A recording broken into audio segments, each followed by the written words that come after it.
Picture this.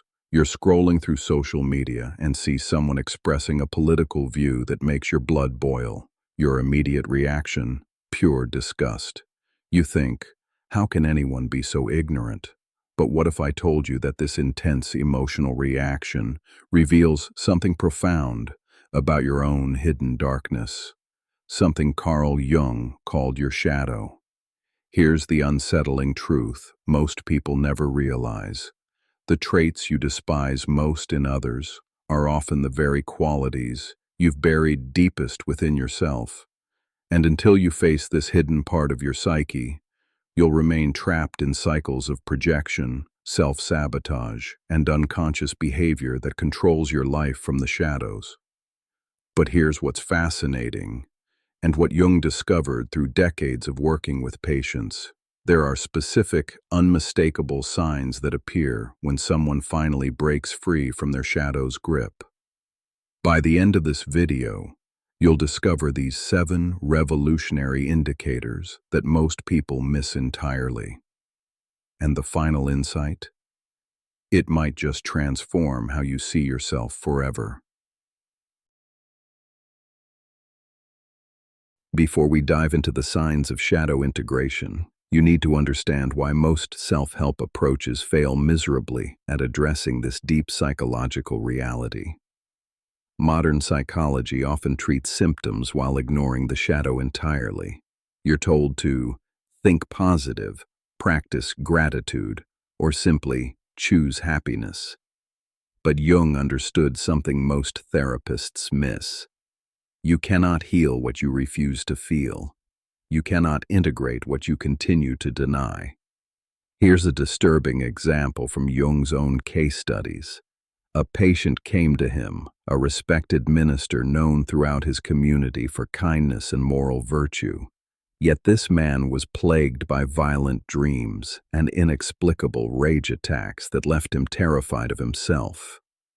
Through analysis, Jung discovered that this minister's shadow contained all the aggression, sexuality, and rebellious energy he'd spent decades suppressing in the name of being good. The more he pushed these natural human qualities into the darkness, the more powerfully they erupted from his unconscious. This is the paradox Jung identified. The people who appear most virtuous on the surface often have the darkest, most volatile shadows.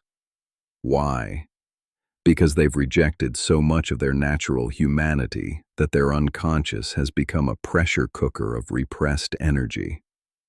Think about those news stories of respected community leaders caught in scandals that shock everyone who knew them. He was such a good man, people say. No one saw this coming. But Jung would tell you, everyone saw it except the person himself. The shadow always leaves clues, but we're trained not to notice them. The question haunting Jung throughout his career was this: how do you integrate what you've spent a lifetime denying without losing yourself in the process? The first sign you're breaking free from your shadow is perhaps the most liberating. The people and situations that used to send you into emotional tailspins suddenly lose their grip on you. Remember that political post that made your blood boil? When you've integrated your shadow, something remarkable happens. You still might disagree, but that visceral, body-shaking reaction disappears. Why? Because you've stopped projecting your own rejected qualities onto others. Jung called this projection the unconscious process of seeing your own shadow qualities in other people. When someone triggers intense emotion in you, they're not just being annoying or wrong. They're reflecting back a part of yourself you haven't accepted. Here's a real-life example. Sarah, a perfectionist executive, was constantly enraged by her lazy coworkers. She'd spend hours complaining about their lack of dedication, their casual attitudes, their willingness to do just enough. But through shadow work, Sarah discovered something shocking. Deep down, she desperately wanted to relax, to not care so much, to do just enough sometimes. Her shadow contained all the ease and spontaneity she'd rejected in pursuit of success. The more she denied this part of herself, the more intensely she reacted to it in others. When Sarah finally acknowledged and integrated her own desire for ease, something beautiful happened. She stopped being triggered by relaxed coworkers. Instead, she began to see them as teachers, showing her a balanced way of being she'd forgotten existed. This is the first unmistakable sign. Your emotional reactivity dramatically decreases. You become curious instead of judgmental. You ask, what is this person teaching me about myself? Instead of, how can anyone be so wrong? But there's a deeper level to this transformation that most people miss entirely. The second sign cuts to the core of ego and identity. When you've truly integrated your shadow, you develop what Jung called the capacity to be wrong, and more importantly, the ability to find wisdom in your mistakes. Think about the last heated argument you had. Now, be honest. Were you really fighting for truth? Or were you fighting to maintain your self-image as someone who's right, good, smart, or moral?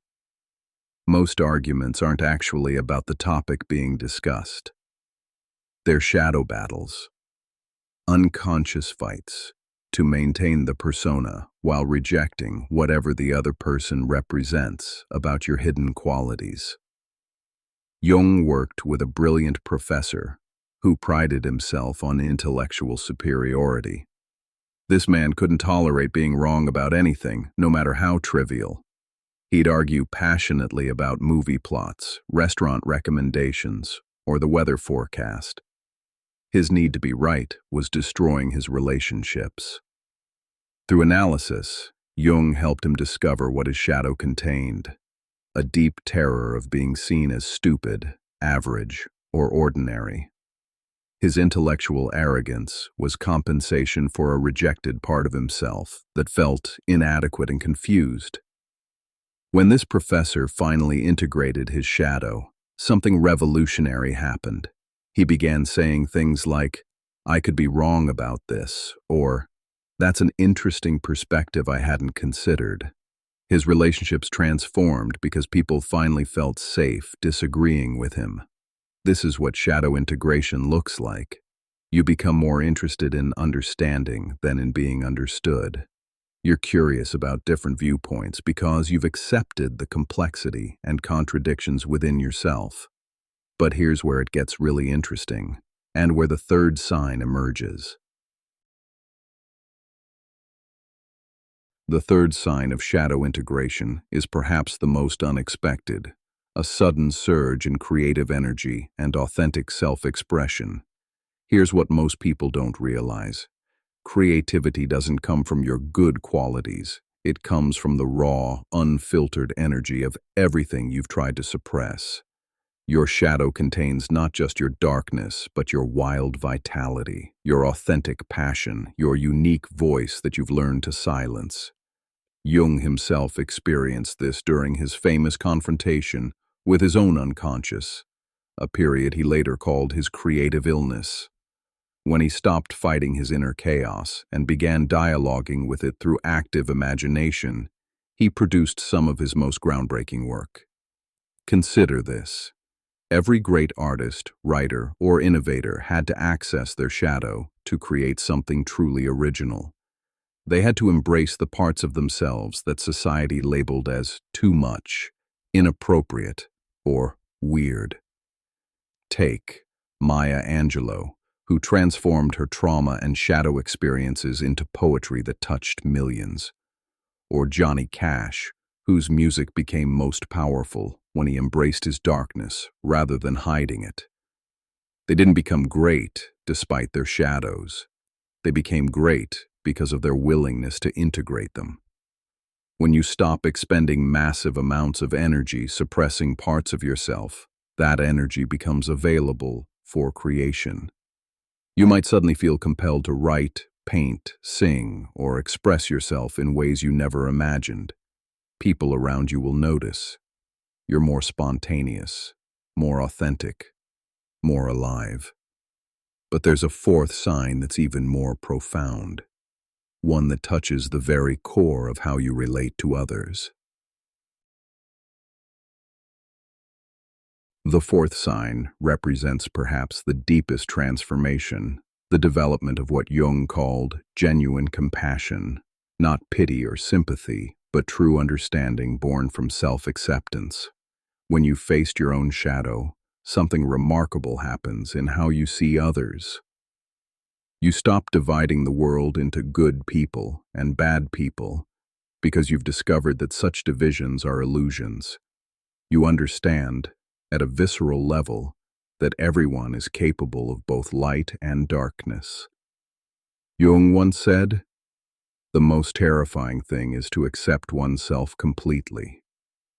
But when you do, you realize that everyone else is fighting the same battle with their own rejected parts. That angry person cutting you off in traffic isn't evil. They're struggling with their shadow just like you were. This is different from the superficial compassion many people practice. You're not being nice because you should be, or because it's morally right. You're genuinely understanding because you've seen the same patterns within yourself. Here's a powerful example from Jung's work. A patient came to him filled with judgment toward her alcoholic father. She saw him as weak, selfish, and destructive.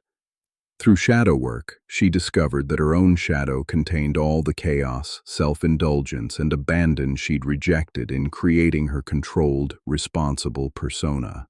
When she integrated these qualities, learning to embrace appropriate spontaneity and self-care, her entire relationship with her father transformed. She stopped trying to fix him and started seeing him as a fellow human being struggling with parts of himself he couldn't accept. This isn't about excusing harmful behavior. It's about understanding the roots of that behavior in ways that create genuine healing rather than perpetual judgment. But the fifth sign might be the most liberating of all. The fifth sign strikes at one of the most imprisoning patterns, the desperate need for others' approval. When you've integrated your shadow, you develop what Jung called authentic selfhood, the capacity to be yourself regardless of others' reactions. People-pleasing isn't kindness, it's manipulation born from terror. The people-pleaser's shadow contains all the selfishness, aggression, and boundary setting they've learned to reject. They give endlessly not from genuine love, but from fear of being seen as selfish or bad. Jung worked with countless patients trapped in this pattern. They'd exhaust themselves trying to be what others needed, then wonder why they felt empty and resentful. The shadow always carries the bill for inauthenticity. When you integrate your shadow, you discover something revolutionary. You can disappoint people and survive. You can say no and still be worthy of love. You can prioritize your own needs without becoming a monster. This doesn't mean becoming selfish, it means becoming balanced. You develop what Jung called enlightened selfishness, taking care of yourself so you can genuinely care for others from overflow rather than depletion. The transformation is visible to everyone around you. Your relationships become more authentic because people are finally interacting with the real you, not a performance. Paradoxically, by caring less about what others think, you become more genuinely lovable. But there's a sixth sign that reveals the depth of this transformation. The sixth sign represents a level of psychological maturity that Jung considered rare, the ability to hold contradictions within yourself without trying to resolve them through black and white thinking. Most people live in constant internal war, trying to maintain an image of consistency. "I'm a good person," they tell themselves, which means they must reject any evidence of selfishness, anger, or pettiness. "I'm rational," they declare, which means they suppress their intuition and emotional wisdom. But Jung understood what ancient wisdom traditions have always known. Human beings are gloriously contradictory. You can be both loving and selfish, wise and foolish, strong and vulnerable. The attempt to be one-dimensional creates the shadow in the first place. When you've integrated your shadow, you develop what Jung called the transcendent function, the ability to hold opposites in creative tension. You might say things like, "I love my family deeply, and sometimes I resent them," or "I'm committed to growth, and sometimes I just want to be lazy." This isn't moral relativism or lack of standards. It's psychological honesty that leads to genuine wholeness. You stop exhausting yourself trying to maintain impossible consistency and start living from authentic complexity. Jung himself embodied this principle. He was both a rigorous scientist and a mystic explorer. He valued both rational analysis and intuitive insight. He didn't try to resolve these contradictions. He used their creative tension to develop his revolutionary understanding of the psyche. When you embrace your contradictions, something beautiful happens. You become more interesting, more relatable, more fully human. People feel safer around you because they sense you won't judge them for their own complexity. But there's a seventh and final sign, the one Jung considered the ultimate indicator of psychological maturity. The seventh and most profound sign is what Jung called unconscious competence in relationships, the ability to navigate human connections with intuitive wisdom rather than calculated strategy. When your shadow is unintegrated, your relationships operate from unconscious patterns. You're constantly reacting from your wounds, projecting your rejected qualities, and trying to get others to fill the holes in your psyche. Your connections feel effortful, dramatic, or draining because they're serving your psychological incompleteness. But when you've integrated your shadow, something magical emerges. You stop using relationships to avoid yourself and start using them to express yourself. You become naturally attuned to others' needs without losing yourself in the process. This shows up in subtle but powerful ways. You know when to push and when to back off. You can hold space for others' emotions without taking them on. You attract healthier people because you're no longer seeking someone to complete you. You're looking for someone to complement your wholeness.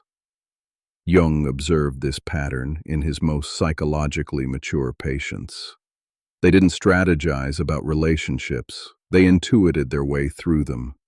They could be deeply intimate without losing their individuality. They could offer support without enabling. They could love without attachment.